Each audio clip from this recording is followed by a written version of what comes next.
Hey, welcome to my channel. I'm Karina, I'm a makeup artist, and here I focus all my content for young professional women and career girls, and I try to keep it to like natural and wearable makeup looks that people would really want to wear and use for their everyday like outfits, occasions, and everything that they're doing. If that sounds like something that would be interesting to you, then please subscribe to my channel. I would love to have you here.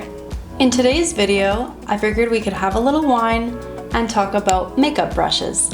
One of the questions I get asked the most as a makeup artist is, what brushes do I need in my kit? There's of course a million different brushes out there, and it all comes down to personal preference and how much you're really doing with your makeup. Say you're just looking at your makeup kit with all your makeup and brushes, and you've had the same brushes for years and they're gross and old, and you just want to get rid of them, but you don't really know what to replace them with. I think that you need definitely 5, maybe 6, but for sure 5, and I'll go through all of the brushes that I would get if I was just starting out. Stick around and I will show you each one that you need and why.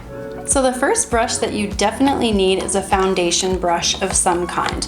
Now there are tons of foundation brushes, and everyone kind of has like a personal preference of which foundation brush they like best, but I'll just kind of show you a few, and you can go out and pick which one you think you would want in your kit. As we go through this video, just keep in mind that kind of the rule of thumb, or like the very basics of brushes, is that the more tightly packed your bristles are, the more product you'll pick up and the more product you'll be able to get onto your face, and kind of like the more control you'll have in the placement of the product, but the less blendability the brush will give you. So for foundation brushes, there's the kabuki brushes that are super popular, like this flat top kabuki from Sigma that was popular for a really long time. And then there's, like, for example, the Morphe Jaclyn Hill JH03, which is just like kind of like a kabuki style. It's a little bit more blunted and a little bit less tightly packed. I've got a Real Techniques brush that is just called a sculpting brush, but as you can see, like, the bristles are a little bit more tightly packed, and it has a little bit of an angle on it. And then you'll always see that there are these flat paddle foundation brushes. These are the ones that I would not recommend. Honestly, I have had I've had this one, I've had a couple for a long time. I remember my very first foundation brush that I ever bought was like a flat paddle brush, and that was just what the lady, I don't know what it was, like a Lancome or a Quo, Q-U-O or whatever, a Quo brush. Yeah, I got that from Shoppers, I think, so it was a Quo brush. And that was the first foundation brush that I ever bought, and I used it for a long time.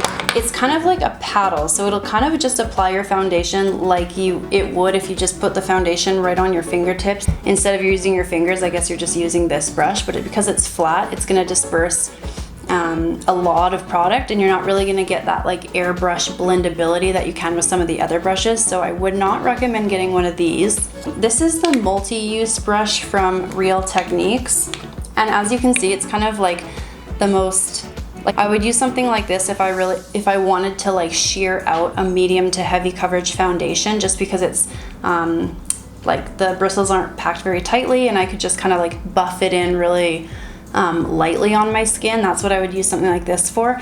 But if you just want like a true application of what your foundation says it'll do for you, whether it's light, medium, or heavy, then I would kind of just get like a kabuki style type blending brush. I really, really like this one by Jaclyn Hill, just because it's a little bit less dense, the bristles, than this flat top kabuki.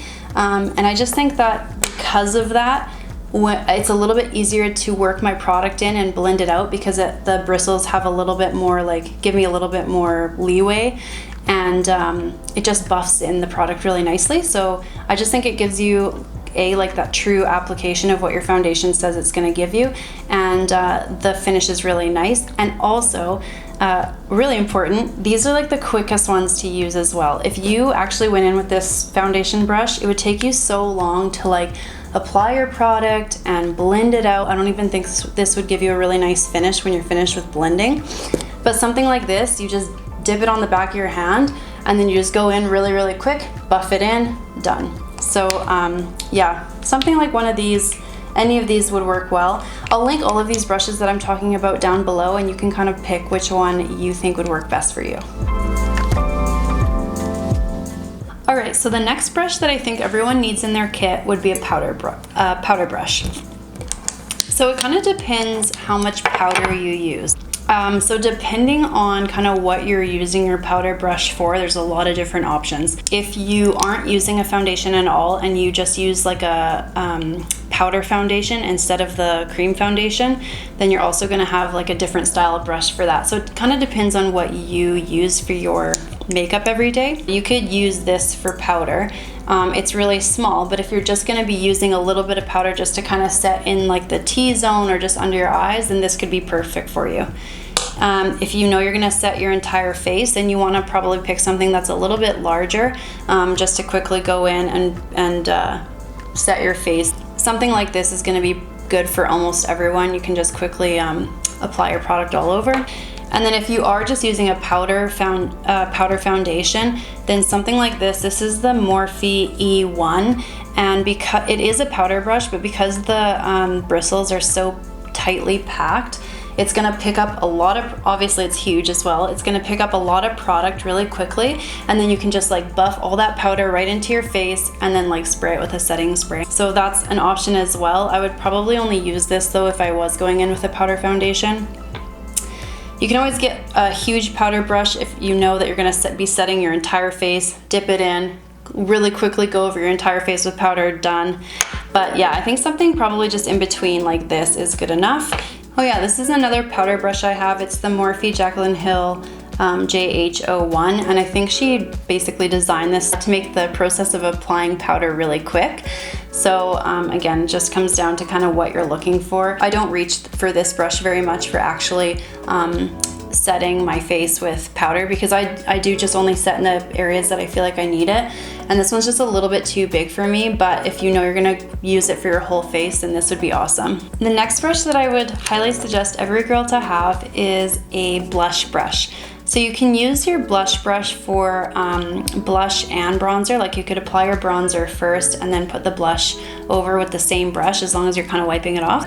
I'm gonna leave the bronzer kind of out because that's something that I would have a separate brush for, but for your essentials, you can easily combine your blush brush to use for your bronzer. So for the blush, there's a few different options. These are kind of the classic blush brushes that you'll see. So this is the Morphe E4.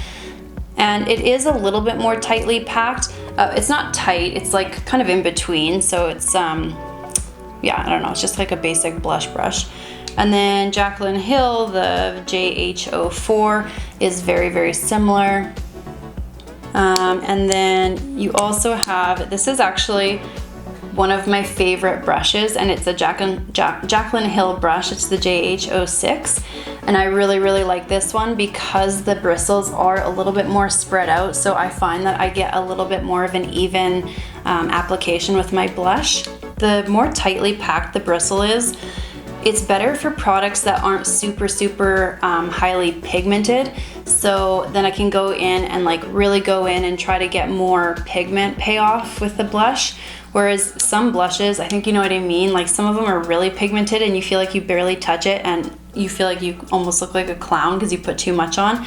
That's where a brush like this is really nice. So if I have like a pigmented blush, then I'll pick up something that is a really loose, the bristles are looser, and then I'll just kind of like really lightly go in, tap it off, and then you can build with that. So I find that this brush is kind of good for almost anything. And then the other thing that I really like, especially again if I'm going in with a really high pigmented blush, are these duo fiber brushes, just because they really give you like that airbrushed kind of flawless blend. These two are from MAC, and again I'll link everything down below, but I like both of these.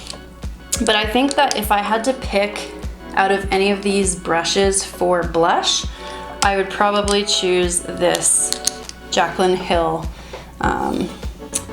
JH06 blush brush. It's just a really nice brush. So because I said I would only keep it to 5 essential brushes that you need, I'll leave it at that for face brushes, and then we'll move on to eyes. And there's definitely at least 2 eye brushes. I mean, you could easily have tons of eye brushes, but if you're just like using your brushes for everyday makeup and you kind of stick to the same 1, 2, or 3 looks, then the first brush that I would say you absolutely need for your eyes is like most people know it as the MAC 217, and I've got tons of these brushes and basically they're all the same, but I'll show you here. So this is the MAC 217. Basically it's just like a fluffy blending brush, and the Morphe M433 looks basically the exact same. It's a little bit bigger. The one that's probably the most similar to that MAC one is the Sigma E25. Again, they're just like fluffy blending brushes, but they're not super fluffy, they're not too big. They're kind of like almost a little bit flat shape. See how it's wider on this side than it is on this side? So it's got a little bit of a flat shape to it, but the bristles are fluffy enough that you're gonna get a really good blend no matter what you're applying. So this brush is awesome for just putting color in the crease if that's all you wanna do. You can also just pick up any color and blend it out from the base of your lashes up. Just for any blending, you definitely need this brush in your kit. And then lastly, for brush number 5, I would have some kind of a little bit more higher precision brush for your eye. So again, it kind of depends what kind of makeup you always do. If you always just throw on a little bit of brown eyeshadow with your fluffy blending brush, and say you always do a little bit of inner corner highlight, then I would opt for something like this, like just a small kind of pencil brush they're called. Any one of these, and again I'll link these all down below. There's so many different brands you can get. So yeah, just like a small pencil brush just to pick up the highlight and put it on the inner corner of your eyes. You can also use it for the highlight right on the bridge of your nose or under your brow bone, right at the cupid's bow of your lip. So that's a really nice multi-purpose tool. You could, if you feel like you just do that with your pinky finger, that's an option. Then I would get something that is just a little bit more dense than that fluffy MAC 217 that I was talking about. Just go like a step down from that and get something like, I don't know, this is again the Morphe Jaclyn Hill JH37. So just something that has a little bit more dense bristles, a little bit smaller than that blending brush, so that you can pack color in an area that you choose to. So for example, the outer corner of your eye, if you want to just go in a little bit deeper with a darker shade, then you can pick up the smaller brush and just pack some color on there. Or maybe to go into your crease and define the crease a little bit more. It'll just give you a little bit more control than the blending brush will. But I think for most girls, when you're just kind of applying your everyday basic makeup and you just kind of have a neutral shade on for day looks and all that, then the blending brush for sure, and then one slightly more dense and tightly packed brush for a little bit more precision. So those are my brush essentials for your face anyway. Please like my video if that was helpful to you in any way. Let me know as well what brush you absolutely love and can't live without. I would love to know. And subscribe if you're interested in this kind of content, and if you want to see my next video on brushes all about just for your eyes. Oh, and if you want to know what wine I was drinking tonight, I ordered this wine from one of our like local wine stores because they offered free delivery, which is kind of nice because everyone's in quarantine or self-isolating right now. This is a Pinot Grigio, but it's kind of unique because it's like a little bit of an orange hue. It's not a rosé, it's actually a Pinot Grigio, which is a white wine. And they said that it's a white wine, but it's treated like a red wine where they let the grapes and the grape skins soak together so that it gives it this unique color. I don't really know, but it's really, really nice. And I'll link that down below if you would like as well. I'm not gonna try to pronounce the name because I have no idea how to pronounce that name. I can't wait to see you in my next video. Thanks so much for watching. See you later. I thought this background would be way cooler, but it's actually really bad. I thought that like the city lights would light up behind me. Clearly I haven't quite figured out my lighting and camera and all that stuff, but I was getting really tired of my white backdrop because we were supposed to pick up like a shelf from StruckTube, but then StruckTube shut down and said that they're closed and that we can't pick it up anymore until this whole coronavirus thing is over with. So So white background it is for now, and what can you do?